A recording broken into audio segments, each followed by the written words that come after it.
ஆனா இந்த மாநாட்டுல they are going to invite ராகுல் காந்தி. சார் உண்மையா சீரியஸ்லி ராகுல் காந்தி வந்தாங்க போதுங்க சார். விஜய் திமுக திட்டி பேசக்கூடிய மாநாட்டில் எப்படி சார் ராகுல் காந்தி இருப்பார்? இருந்துட்டு போறாருங்க. இப்ப காங்கிரசும் ராகுல் காந்தியும் வந்து ஆர்எஸ்எஸ் கம்யூனிஸ்டும் ஒண்ணுதான் சொல்றாரு. ராகுல் காந்தி கம்யூனிஸ்ட் இந்தியா அலையன்ஸ் இல்லையா?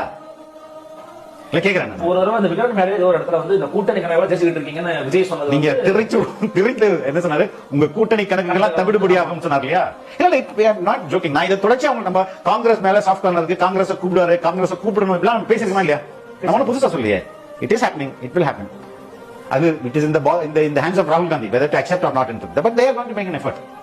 They will make an effort. நடந்தா what will happen? ஒருவேளை ராகுல் வராருன்னா something good will happen. இது நல்லது நடக்கும். சார் உண்மையிலே ஒரு பெரிய செய்தி நீங்க சாதாரணமா சொல்றீங்க. சீரியஸா நான் சொல்றேன். திருமாவளவன் வரல, கம்யூனிஸ்டுகள் வரல, ஆனா ராகுல் காந்தி வந்துட்டு போனாருன்னா அப்புறம் எப்படி இது?